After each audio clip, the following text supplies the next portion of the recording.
Tiago capítulo 5, versículos 13 a 18. Eu estou lendo aqui na versão NVI, espero que você consiga acompanhar, amém? Diz assim: entre vocês há alguém que está sofrendo, que ele ore. Há alguém que se sente feliz, que ele cante louvores. Entre vocês há alguém que está doente, que ele mande chamar os presbíteros da igreja, para que estes orem sobre ele e o unjam com óleo, em nome do Senhor. A oração feita com fé curará o doente, o Senhor o levantará. E se houver cometido pecados, ele será perdoado. Portanto, confessem os seus pecados uns aos outros e orem uns pelos outros para serem curados. A oração de um justo é poderosa e eficaz. Elias era humano como nós. Ele orou fervorosamente para que não chovesse, e não choveu sobre a terra durante 3 anos e meio. Orou outra vez, e os céus enviaram chuva, e a terra produziu seus frutos. Amém? Meus irmãos, este capítulo 5, nós percebemos que a palavra oração é mencionada 7 vezes nesse capítulo. É um capítulo sobre oração. E o homem que escreveu este capítulo 5 era conhecido na história da igreja por orar muito. Diz a tradição da igreja que Tiago orava tanto, gastava tantas horas orando no templo, que os seus joelhos se tornaram calejados. E por isso Tiago recebeu o nome de joelhos de camelo, porque gastava muito tempo orando. Tiago sabia que a oração é eficaz. Ele sabia que há um tremendo poder na oração. E de fato, talvez na vida cristã, um dos nossos maiores fracassos seja a falta de oração. Nós lemos muito sobre oração, muitos livros, nós sabemos os versículos que falam de oração, nós falamos muito sobre a importância da oração, mas nós oramos pouco. Nós muitas vezes não achamos que a oração é importante, porque nós talvez somos muito ocupados, por isso nós não oramos. Ou talvez porque nós fazemos igual aquela irmã que chegou na frente da igreja e diz: meus irmãos, eu já tentei de tudo para resolver meu problema.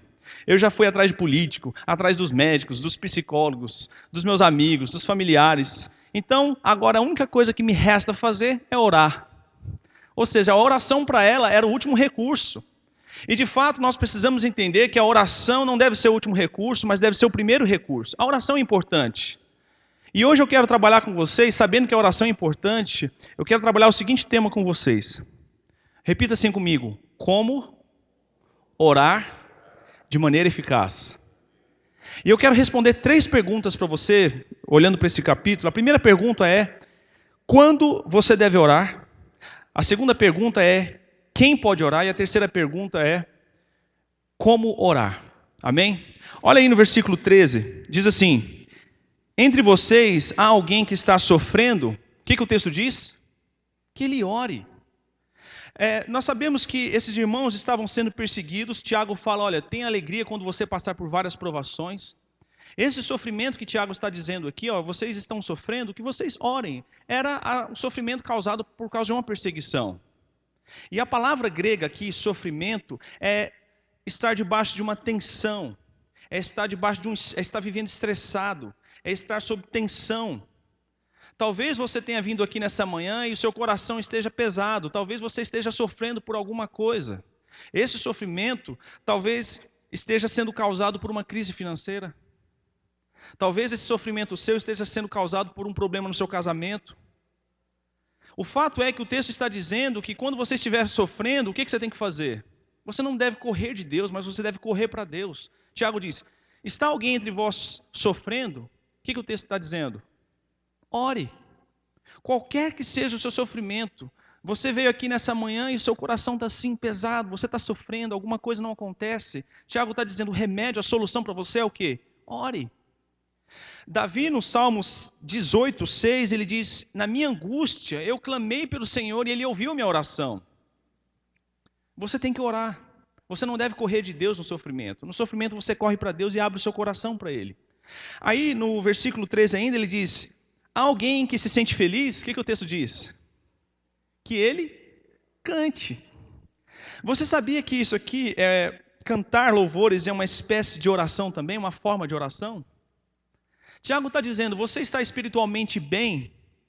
Você está forte? Você está feliz? O que você tem que fazer? Você tem que cantar louvores ao Senhor. Por isso que o nosso culto não deve ser um culto fúnebre. O nosso culto tem que ser alegria, porque o texto está dizendo, se você está feliz, então que você cante. O nosso cântico deve ser a manifestação dessa alegria, meus irmãos. O culto tem que ser algo contagiante. Nós celebramos a vitória. Nós celebramos o que Jesus fez na cruz. Então Tiago está dizendo, você está emocionalmente bem? Você está feliz? Então que você cante. Agora veja bem, o que Tiago está mostrando é que quando você sofre, você tem que orar. E quando você está feliz, você também tem que orar. É uma forma de oração diferente, é uma forma de gratidão quando você está feliz. Agora o que nós precisamos pensar é que Tiago está dizendo que as nossas vidas, elas são marcadas por momentos bons e por momentos ruins. A nossa vida é assim, é feita de momentos de sofrimento e momentos de quê? Momentos de alegria. Tiago está dizendo, você tem que orar o tempo todo. Você está sofrendo? Ore. Você está feliz? Cante louvores. É uma forma de oração. Então, quando é que você deve orar? Quando você está emocionalmente esgotado. Quando você está sofrendo. Quando é que você deve orar? Quando você está feliz, porque você agradece a Deus. Acompanhe comigo aí no versículo 14. Entre vocês, há alguém que está doente? Que ele mande chamar os presbíteros da igreja para que estes orem sobre ele e o unjam com óleo, em nome do Senhor. Veja bem que Tiago aqui não está falando de qualquer doença. Porque se nós olharmos para a palavra grega aqui, você vai perceber que ele usa a mesma palavra que foi usada quando Lázaro estava doente. Lázaro ficou doente e morreu. Então Tiago está falando aqui de uma doença séria. A tradução seria, está alguém entre vocês seriamente doente? Que ele mande chamar os presbíteros. E é interessante pensar nessa questão das doenças, que a Bíblia nos mostra 3 razões por que as doenças nos acometem. A primeira razão por que as doenças nos acometem é o que eu chamo de doença para a morte. Lá no livro de 2 Reis, capítulo 13, versículo 14, nos mostra que o profeta Eliseu, um homem cheio de fé, um homem de Deus, estava sofrendo de uma doença para a morte, da qual ele morreria. Esse tipo de doença é aquela doença que você nunca se recupera. Deus permite essa doença para a morte com o propósito de levar você para casa. E você pode orar o tanto que for, você não vai se recuperar dessa doença. Se Deus tiver o propósito de levar você para casa, para viver eternamente com Ele, dessa doença você não se recupera. É a doença para a morte, a primeira razão. A segunda razão por que as doenças nos acometem é o que eu chamo de doença para a disciplina.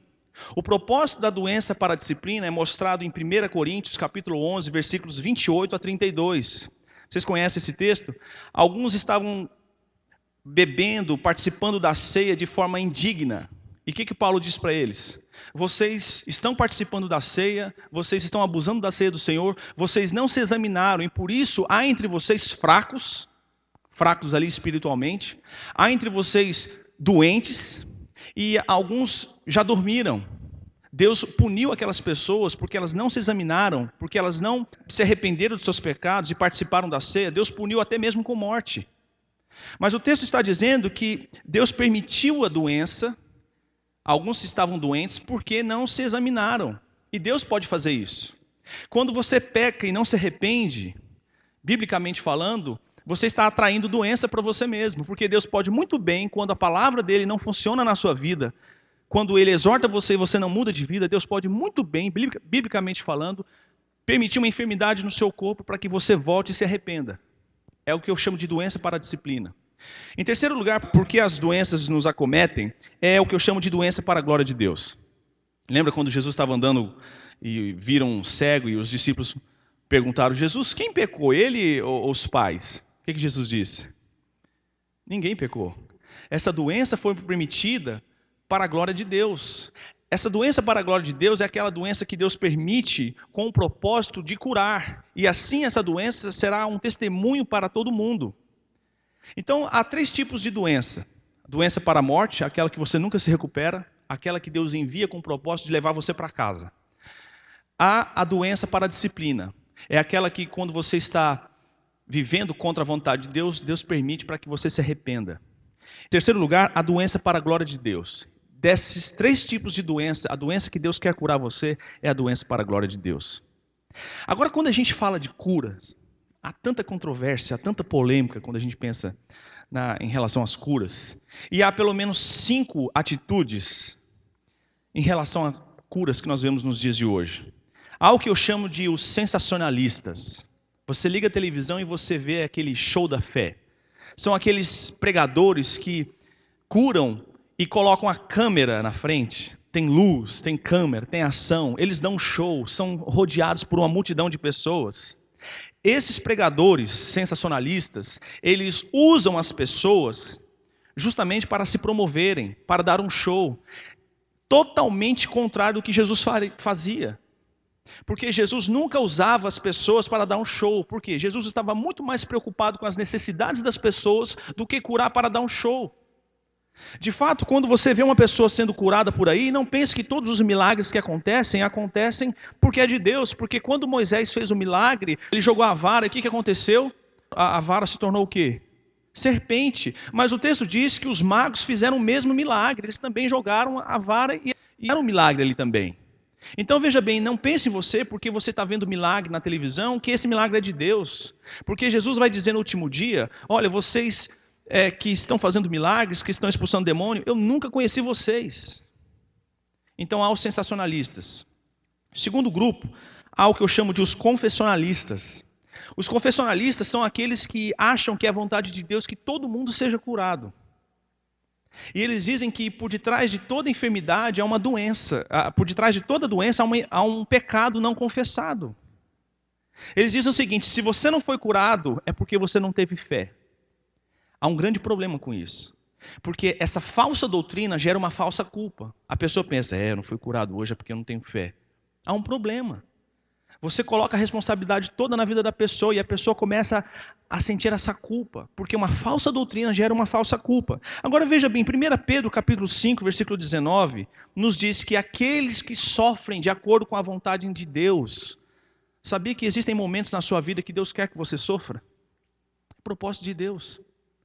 Se você tem muita fé, então você nunca deveria ficar doente, como dizem os confessionalistas. Uma pessoa que tem muita fé, ela nunca morreria, ela nunca ficaria doente, mas nós não vemos isso. Não é assim que acontece. Então nós temos os sensacionalistas, temos os confessionalistas e temos também os dispensacionalistas. Os dispensacionalistas são aqueles que acreditam que o dom de cura só pertenceu ao período do Novo Testamento. Eles dizem assim, nossa, o dom de cura foi maravilhoso no passado, Deus fez muitas coisas, mas olha, isso acabou, foi só para aquele tempo.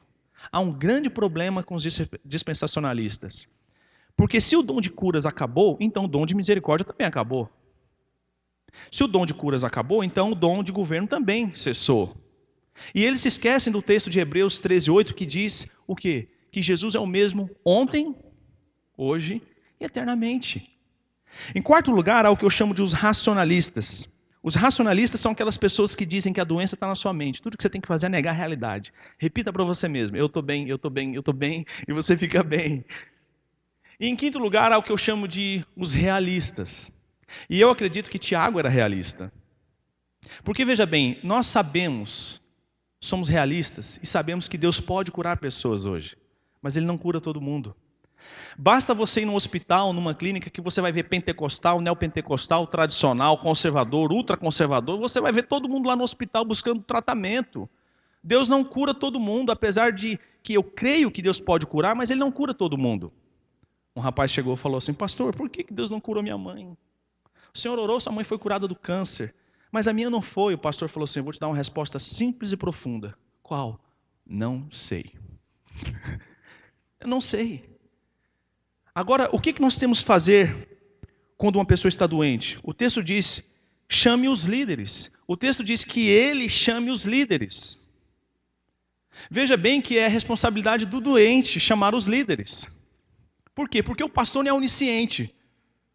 Existem irmãos que ficam chateados. O pastor não foi me visitar, eu estava doente, mas você mandou chamar o pastor? O pastor não é onipresente, o pastor não sabe todas as coisas que acontecem, não. Você tem que mandar chamar, como o texto diz, que ele mande chamar os líderes. É engraçado como esses líderes hoje na televisão fazem totalmente o contrário, né? Em vez de ir no lugar onde está o doente, eles pedem para o doente ir até eles. Tragam os doentes, hoje vai ter o culto da cura. Meu irmão, se essas pessoas têm o dom de cura, como eles estão dizendo, por que eles não vão até os hospitais? Se você tem um dom de cura, como você está dizendo, se eu pudesse falar com ele, eu diria, vai então aos hospitais, vai lá visitar os enfermos, ore para eles, para que eles sejam curados, se você tem o dom como você está dizendo. Então o texto está dizendo que os líderes devem ser chamados. Agora, veja bem que essa pessoa tem que mandar chamar os líderes, por quê? Porque ela está emocionalmente debilitada, fisicamente debilitada, ela não consegue nem orar. Tiago não está dizendo que nós temos que criar aqui uma dependência. Já viu aquelas pessoas que todas as semanas vão às igrejas? Eu vou lá para receber a oração do pastor. Mas por quê? Porque a oração do pastor é uma reza braba, né? É uma reza forte. Pastor, sua oração é mais poderosa que a minha. O texto não está dizendo isso. Essa pessoa tem que mandar chamar os líderes porque ela não tem condições de orar, ela está fraca. E que ele, olha o texto, o que o texto está dizendo? Que ele mande chamar os líderes. Essa é a razão por você pertencer a uma igreja. Se você diz assim, não, eu quero ficar assistindo o R.R. Soares em casa, não quero ir para a igreja, eu quero a igreja online. A Bíblia não fala nada dessa tolice de igreja online. Você tem que pertencer a uma igreja, porque quando você precisa da liderança, a liderança está ao seu dispor. Aí você vai poder fazer o que o texto está dizendo, mas se você não pertence a uma igreja, você não vai ter esse monitoramento, essa ajuda da liderança. Amém? O texto diz assim no versículo 14, que ele mande chamar os presbíteros da igreja para que estes orem sobre ele e o quê? O unjam com óleo. Existe muita polêmica em relação a esse texto aqui, porque alguns acham que esse óleo aqui era usado com propósitos medicinais, como o texto, como o Novo Testamento mostra, mas aqui não tem a ver com propósitos medicinais. Aqui é a simbologia do Espírito Santo. Quando Jesus curou o cego, ele cuspiu na terra, pegou aquele barro, colocou nos olhos do cego e ele foi curado. Não foi o barro que curou o cego, amém? Mas o barro, eu posso dizer que foi apenas um acessório para a fé. Aqui o óleo não vai curar o doente, não é o óleo que cura, quem cura é Deus, mas o óleo funciona aqui como um acessório para a fé. E funciona como uma simbologia da presença do Espírito Santo. O texto está dizendo então que ele mande chamar os presbíteros, ou os líderes da igreja, e eles vão ungir com óleo em nome do Senhor. Olha no versículo 15. Olha o que o texto está dizendo no versículo 15. A oração feita com fé curará o doente. O Senhor o levantará, e se houver cometido pecados, ele será perdoado. Esse é um texto muito polêmico. Muito. Mas vamos entender o que o texto está dizendo. Bem, em primeiro lugar, o texto não está dizendo que os líderes sempre vão fazer a oração da fé. O texto está dizendo que a oração da fé salvará o doente. Agora, que oração da fé é essa que ele está falando? Eu imagino que ele está falando aqui do dom da fé.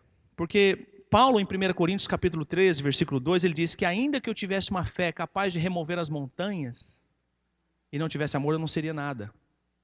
Eu também não estou dizendo aqui que é uma desculpa para a gente dizer não vou orar mais para pessoas enfermas porque eu não tenho o dom da fé. Pelo contrário, mas esse dom da fé, essa oração da fé que ele fala, é um momento onde a pessoa recebe uma convicção de que o doente vai ser curado e, portanto, ele ora com certeza, sabendo que a pessoa vai ser curada.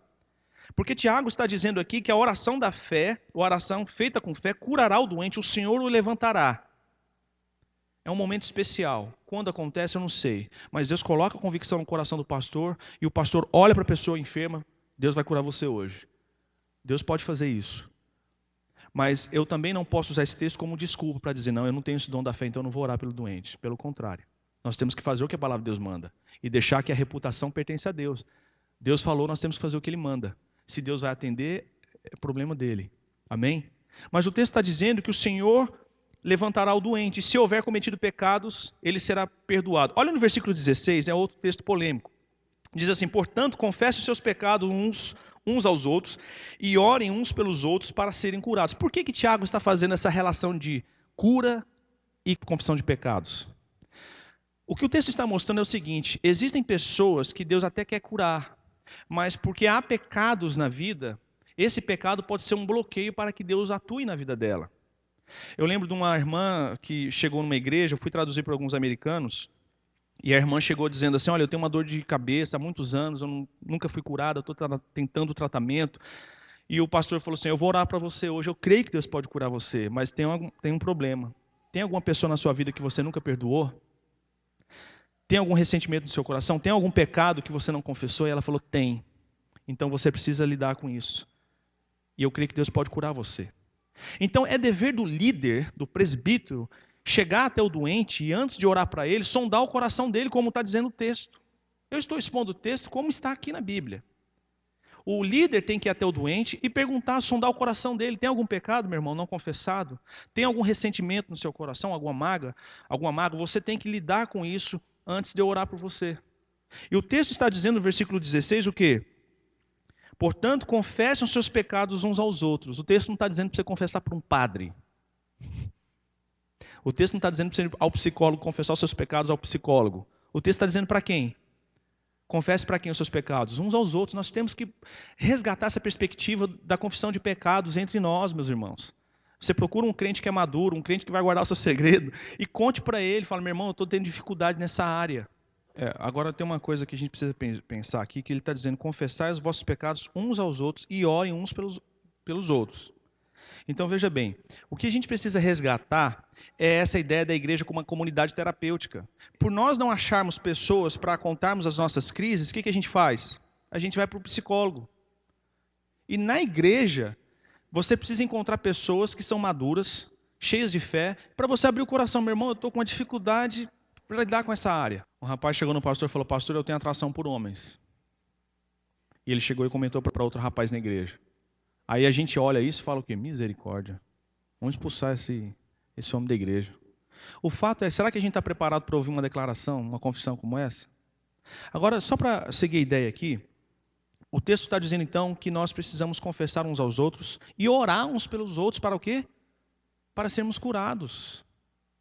Agora, eu não estou também dizendo aqui que toda doença é porque você não confessou um pecado. Mas o texto diz que isso pode acontecer, mas nem toda é. A gente muitas vezes atrai doenças, já pensaram nisso? Quando você não se alimenta bem, quando você não se exercita, quando você não visita um médico com regularidade, você atrai doença. Então, nem toda doença é resultado do pecado, não confessado, mas algumas doenças nós mesmos causamos. Agora eu quero mostrar para você um argumento aqui no versículo 17. Gente, esse texto é um texto impactante. Eu quero que você preste muita atenção nesse texto. Qual é a primeira pergunta que eu fiz então? Quando é que você deve orar? Você deve orar quando você está emocionalmente esgotado, quando você está sofrendo, quando você está feliz e quando você está doente. Agora a segunda pergunta é, quem pode orar? Olha no versículo 17. Elias era um homem como nós, sujeito às mesmas paixões. O que diz o texto? Ele orou fervorosamente para que não chovesse e não choveu sobre a terra durante 3 anos e meio. Veja bem, o texto não está dizendo Elias era um grande profeta e ele orou e Deus atendeu. O texto também não está dizendo que Elias era um milagreiro e ele orou e Deus o atendeu. O texto também não está dizendo que Elias era um servo de Deus cheio de poder e ele orou e Deus o atendeu. Pelo contrário, o texto está dizendo que Elias era como eu e você, sujeito às mesmas paixões, com as mesmas limitações, limitado. Se você olhar no capítulo 19 do primeiro livro de Reis, você vai perceber por que Tiago, esse praticante da oração, esse homem que tinha um joelho calejado de tanto orar, por que ele escolhe Elias e não escolhe Moisés ou Davi? Porque no capítulo 18 do primeiro livro de Reis, você percebe que Elias, depois de um grande sucesso na guerra contra os profetas de Baal, ele corre de Jezabel. Se você ler o capítulo, é interessante, leia na sua casa depois, você vai perceber que ele sente medo. Ele corre para o deserto porque ele está com medo. Depois ele fala com Deus, ele diz assim, Deus, tira a minha vida, porque eu não sou melhor que os meus antepassados. Então nós vemos um homem com medo, nós vemos um homem deprimido, depois de um grande sucesso, vem uma grande depressão. Nós vemos ele irado, porque ele diz, os israelitas não estão guardando a sua lei. Nós vemos esse homem exausto, porque diz o texto que ele entrou numa caverna e deitou. E nós vemos um homem solitário. Ele diz assim, Senhor, só sobrou eu aqui. E Deus, não, calma, sobrou só você. Eu tenho alguns aqui que não se dobraram a Baal. Então, por que Tiago, um homem que tinha um joelho calejado de tanto orar, escolhe esse homem? Justamente porque ele sabe que Elias era como você e eu. Agora, preste atenção nisso. Se é verdade que o texto está dizendo que Elias era como nós em relação às nossas paixões e às nossas emoções, é também verdade dizer que nós podemos ser como Elias em relação à sua vida de oração. O que Tiago está dizendo aqui é o seguinte, você não precisa ser um gigante da oração para você orar e você receber coisas de Deus. Você não precisa ser uma pessoa perfeita para orar e receber coisas de Deus. Se Elias era como você e eu, limitado, cheio de crises, cheio de problemas, sujeito às mesmas situações, às mesmas paixões, e ele orou e Deus o atendeu, então é verdade que você também pode ser como ele. Agora, deixa eu terminar o texto. O texto diz que Elias orou fervorosamente. Deixa eu fazer um alerta para vocês aqui. Muitas pessoas estão orando, e por terem muito tempo na vida cristã, oram mecanicamente. Senhor abençoe, amém, tu sabe, amém. Uma vez eu estava orando, eu falei, Senhor abençoe esse alimento, amém. O irmão falou assim, essa oração não chegou lá não, hein? Foi tão mecânica, essa aí não chegou lá não. O fato é que nós, por sermos crentes antigos, já frequentamos a igreja há mais de 10, 20 anos, nós começamos a orar mecanicamente, mas o texto diz que Elias orou fervorosamente. O que Tiago está dizendo é o seguinte, quando você for orar por um doente, por um problema, por uma dificuldade, ore com fé, ore como Elias, que era um homem como você, humano, sujeito às mesmas paixões, e Deus o atendeu. Você não precisa ser uma pessoa perfeita para ser usado por Deus, porque Deus usa pessoas comuns para fazer coisas extraordinárias. Ore com fervor também. Cuidado com a oração mecânica. Elias não falava orações decoradas, como Ave Maria, essas orações. O texto diz que ele orava com fervor. Para finalizar, eu quero mostrar então 4 passos para você orar de maneira eficaz. A primeira pergunta que eu fiz, qual que é? Vocês lembram? Quando você deve orar? Segundo, quem deve orar ou quem pode orar? Qualquer pessoa. Em terceiro lugar, é como você ora então de maneira eficaz. Em primeiro lugar, você precisa pedir. Mas isso é muito óbvio. Eu sei que é óbvio. O fato é que tem pessoas que passam pelos problemas, pelas dificuldades, elas não pedem para Deus. Conheci pessoas que disseram assim, Edom, eu não consigo pedir. Eu só quero agradecer. Mas está errado.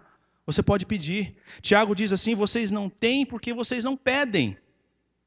Primeiro passo para você orar de maneira eficaz é pedir. Segundo passo para você orar de maneira eficaz, tem as motivações certas. Tiago capítulo 4, versículo 3 diz, vocês pedem, mas vocês não recebem, porque vocês pedem mal, para gastar nos seus próprios deleites. Então você tem que ter certeza que isso que você está querendo de Deus, é para a glória dele, e não para a sua glória. Terceiro passo, você precisa ter uma vida limpa. Tiago 5,16 diz que a oração do justo pode muito nos seus efeitos. Tiago não está falando de pessoas perfeitas, mas ele está falando de uma pessoa que é salva, mas a gente tem que ter uma vida limpa. Davi diz em Salmo 66,18, se eu atentasse para a iniquidade no meu coração, tu não me ouvirias. E em quarto lugar, você precisa pedir com fé. O que diz Tiago 1,6? Peça com fé, em nada duvidando, pois aquele que duvida é o quê? É o quê? Semelhante a uma onda. Você fica agitado, preocupado, nervoso, vai para um lado, vai para o outro, arranca os cabelos, toma remédio. Tiago está falando, quando você for orar, ore com fé. 3 perguntas então. Quando é que você deve orar? Quando você está emocionalmente esgotado, estressado, sob tensão. Quem pode orar? Qualquer pessoa. Você não precisa ser uma pessoa perfeita para orar e receber grandes coisas de Deus. Lembra Josué? Deus, eu quero que o Senhor pare o sol. Eu não quero pôr do sol hoje, ó Deus. O quê?